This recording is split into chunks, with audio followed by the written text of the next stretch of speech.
حضرت حذیفہ بن اسید انصاری رضی اللہ تعالی عنہ فرماتے ہیں کہ حضور تشریف لائے اور ہم کسی امر میں بات کر رہے تھے، تو حضور علیہ السلام نے ارشاد فرمایا کہ تم کس چیز کا تذکرہ کر رہے ہو؟ تو ہم نے عرض کی حضور ہم قیامت کے بارے میں ذکر کر رہے ہیں۔ تو حضور علیہ السلام نے ارشاد فرمایا کہ قیامت اتنی دیر تک قائم نہیں ہوگی جب تک یہ نشانیاں پوری نہ ہو لیں۔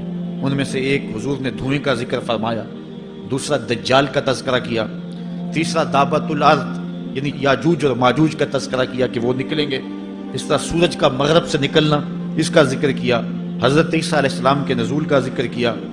اسی طرح حضور علیہ السلام نے زمین کا 3 جگہوں سے بیٹھ جانے کا ذکر کیا، ایک مشرق میں، ایک مغرب میں اور ایک جزیرہ عرب میں، زمین دھنس جائے گی نیچے، اس کا ذکر کیا۔ اور یمن کی جانب سے ایک آگ نکلے گی جو لوگوں کو دھکیل کر کے شام کے میدان میں لے آئے گی، اس کا تذکرہ کیا۔ فرمایا جب تک یہ نشانیاں پوری نہیں ہو جاتی اتنی دیر تک قیامت قائم نہیں ہوگی۔ تو یہ قیامت کے آنے سے قبل جو ہیں وہ نشانیاں ہیں جو ظاہر ہوں گی۔ اس کے علاوہ قیامت آنے سے کچھ اس سے بھی پہلے نشانیوں کا ظہور ہوگا، جس کا ذکر حضور نبی رحمت صلی اللہ علیہ وسلم نے ارشاد فرمایا۔ حدیث جبریل اس پہ بہت معروف ہے، جس کو حضرت عمر بن خطاب رضی اللہ تعالیٰ عنہ روایت کرتے ہیں۔ آقا کریم علیہ السلام کی خدمت میں کہتے ہیں ہم حاضر تھے کہ ایک شخص آیا کہ جس کے سیاہ کالے بال تھے اور سفید رنگ کا اس نے لباس پہنا ہوا تھا، اہل مدینہ سے وہ تھا نہیں، اور اس کے چہرے پر، لباس پر، بشرے پر آثار سفر بھی ظاہر نہیں تھے۔ اگر مقامی ہوتا تو ہم جانتے ہوتے، اور اگر باہر سے آیا ہوتا تو اس کے چہرے پر، لباس پر جو ہے وہ سفر کے آثار ہوتے۔ اس زمانے میں اس طرح کے سفر تو نہیں تھے آسانی اور سہولت والے، تو جو بھی سفر کر کے دور سے آتا تو اس کا چہرہ بتاتا یہ مسافر ہے۔ تو کہا مسافر لگتا نہیں تھا اور اہل مدینہ سے تھا نہیں، ہم پریشان تھے کہ یہ کون ہے، لیکن وہ آیا اور حضور علیہ السلام کی خدمت میں اپنے زانو بچھا کر کے بیٹھ گیا۔ فَأَسْنَدَ رُكْبَتَيْهِ إِلَىٰ رُكْبَتَيْهِ، اپنے دونوں گھٹنے اس نے حضور علیہ السلام کے گھٹنوں سے جوڑے اور حضور کی خدمت میں یوں ادب سے بیٹھ گیا۔ پھر اس نے حضور علیہ السلام سے اسلام کے بارے میں پوچھا، حضور علیہ السلام نے جواب دیا۔ پھر اس نے کہا بالکل آپ نے سچ فرمایا ہے۔ ہم حیران ہوئے، خود ہی سوال کرتا ہے، خود ہی تصدیق کرتا ہے۔ پھر اس نے حضور سے ایمان کے بارے میں پوچھا، حضور نے کچھ ارشاد فرمایا ایمان یہ ہے، تو اس نے کہا بالکل صدقتا، آپ نے سچ کہا ہے۔ تو ہم پھر حیران ہوئے کہ خود ہی یہ سوال پوچھ رہا ہے اور خود ہی اس کی تائید کر رہا ہے۔ پھر اس نے احسان کے بارے میں پوچھا، تو حضور علیہ السلام نے اس کو جواب دیا کہ احسان یہ ہے کہ اللہ کی عبادت اس طرح کرے کہ تو اسے دیکھ رہا ہے، اور اگر یہ کیفیت نہیں ہے تو کم از کم یہ کیفیت پیدا کر لے کہ وہ تجھے دیکھ رہا ہے۔ اس نے کہا آپ نے سچ کہا۔ پھر اس کے بعد اس نے کہا مجھے اب قیامت کے بارے میں بتائیں۔ حضور علیہ السلام نے فرمایا جو ہے وہ مسئول سائل سے عالم نہیں ہے۔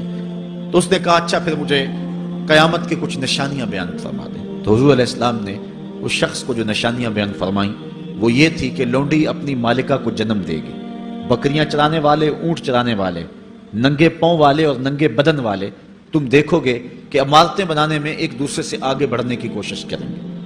بہرحال تھوڑی دیر تک وہ حضور کی خدمت میں بیٹھا رہا، اس کے بعد جب چلا گیا تو تھوڑی دیر گزری تو حضور نے فرمایا عمر جانتے ہو یہ شخص کون تھا؟ عرض کی اللہ و رسولہ عالم، اللہ اور اس کا رسول جانتا ہے۔ فرمایا یہ جبریل امین تھا جو تمہیں تمہارا دین سکھانے کے لیے آیا تھا۔ تو حضرت جبریل امین نے آ کر کے حضور سے جو 4 سوالات کیے ان میں سے ایک سوال یہ تھا قیامت کب آئے گی اور قیامت کی نشانیاں کیا ہیں؟ تو حضور نے یہ نشانیاں بیان فرمائیں کہ لونڈی اپنی مالکہ کو جنم دے گی، اور یہ نشانی اب ہمارے سامنے ہے کہ آج اولادیں اپنے جو ہے وہ ماں باپ کی آقا بنی ہوئی ہیں، بیٹی آج ماں کی حکمران بنی ہوئی ہے۔ یہ دور جس کی نشاندہی کی وہ بالکل آج ہمارے سامنے ہے۔ حضرت ابو ہریرہ رضی اللہ تعالیٰ عنہ سے ایک روایت ہے جس کو نبی رحمت صلی اللہ علیہ وآلہ وسلم سے وہ بیان کرتے ہیں، بینما النبی صلی اللہ علیہ وسلم یحدث اذ جاء اعرابی فقال متی الساعہ۔ حضرت ابو ہریرہ فرماتے ہیں کہ ہم حضور کی خدمت میں بیٹھے ہوئے تھے، ایک شخص حاضر ہوا، اس نے حضور سے کہا کہ حضور قیامت کب آئے گی؟ یہ سوال کیا متی الساعہ، قیامت کب آئے گی؟ آقا کریم علیہ السلام نے اس کو جواب دیا اذا ضیعت الامانہ فانتظر الساعہ، جب امانت کو ضائع کر دیا گیا تو سمجھ لے قیامت آ گئی۔ جب امانت کو ضائع کر دیا جائے گا تو سمجھ لے قیامت آ گئی ہے۔ قال کیف اضاعتها، عرض کی حضور امانت کو ضائع کرنا کیا مفہوم رکھتا ہے، اس کا مطلب کیا ہے؟ تشریح پوچھی حضور سے، تو حضور علیہ السلام نے جو جواب دیا وہ سماعت کیجئے۔ قال اذا وسد الامر الى غیر اہلہ فانتظر الساعہ، فرمایا جب معاملات نااہل لوگوں کے سپرد کر دیے جائیں تو سمجھ لے کہ قیامت آ گئی۔ جب مسندوں کے اوپر مسندوں کے حقدار نہیں ہوگے، جب زاغوں کے تصرف میں عقابوں کا نشیمن آ جائے گا، جب تخت و تاج کے مالک غدار، بے دین اور نااہل لوگ ہوں گے، جب تخت و تاج کی حکمرانی اور مسلح و امامت کے مسند کے اوپر بیٹھنے والے بھی نااہل ہوں گے، تو پھر سمجھ لینا کہ قیامت جو ہے وہ ظاہر ہو رہی ہے۔ حضرت انس رضی اللہ تعالی عنہ سے ایک روایت ہے، کہتے ہیں سمعت رسول اللہ صلی اللہ علیہ وسلم یقول، میں نے حضور علیہ السلام کو فرماتے ہوئے سنا ہے۔ یہ حضرت انس رضی اللہ تعالیٰ عنہ وہ صحابی ہیں جنہوں نے 10 سال تک حضور کی نوکری کی ہے، اور کہتے ہیں 10 سال میں ایک بار بھی ایسا نہیں ہوا کہ حضور نے مجھے اف بھی کہا ہو۔ کہتے ہیں کبھی ایسا ہوتا کہ میرے ہاتھ سے کوئی برتن ٹوٹ جاتا، ازواج مطہرات جو ہیں وہ اس پہ ناراض ہونے لگتی تو حضور علیہ السلام روک دیتے، فرماتے اسے کچھ نہ کہو، اس برتن کی عمر اتنی لکھی ہوئی تھی، یہ اتنے عرصے کے لیے ہی پیدا کیا گیا تھا۔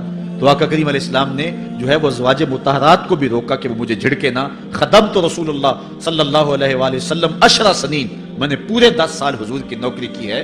بلکہ جب آپ کہیں گے کہ حضور کے خادم کا نام کیا ہے، سارے صحابی حضور کے خادم ہیں، لیکن نام حضرت انس رضی اللہ تعالی عنہ کا آئے گا، یہ حضور علیہ السلام کے خادم خاص ہیں، اور حضور سے بہت ساری باتیں انہوں نے سنی ہیں۔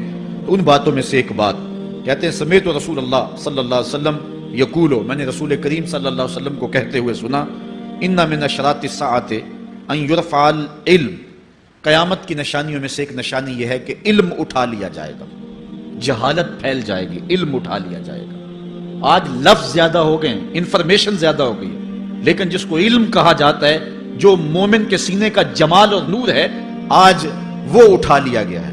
آج لوگ کہتے ہیں جی جتنا علم آج ہے اتنا علم پہلے تو نہیں تھا۔ آج کوئی غزالی دکھاؤ، کوئی رازی دکھاؤ، کوئی رومی دکھاؤ، کوئی احمد بن حنبل جیسا شخص دکھاؤ، کوئی محمد بن حسن شیبانی جیسا شخص دکھاؤ، کوئی امام ابو حنیفہ کے نالین کی خاک جیسا شخص بھی دکھاؤ، تو یہ ایک غلط بات ہے کہ جی پہلے زمانے میں اتنا علم نہیں ہوتا تھا، اب علم بہت زیادہ ہو گیا، جی علم بہت زیادہ پھیل گیا۔ علم نہیں پھیلا ہے، یہ چند معلومات ہیں، انفارمیشن کا دور ہے، اور خبریں ہیں۔ جو علم ہے، جو کہ مومن کے سینے کا جمال ہے اور باطن کا نور ہے، جو زندگی کی راہوں کو اجالتا ہے اور زمانے کو مالک کی دہلیز کے قریب کرتا ہے اور انسان کو انسانیت سکھاتا ہے، وہ علم جو ہے وہ اٹھتا چلا جا رہا ہے۔ اور حضور سے پوچھا گیا کہ حضور علم سینوں سے اچک لیا جائے گا، سینوں سے کھینچ لیا جائے گا؟ فرمایا نہیں، علماء اٹھا لیے جائیں گے۔ جب علماء فوت ہو جائیں گے تو ان کی جگہ اس درجے کے لوگ نہیں آئیں گے، پھر زوال پذیر سلسلے ہوتے چلے جائیں گے، علم اٹھا لیا جائے گا۔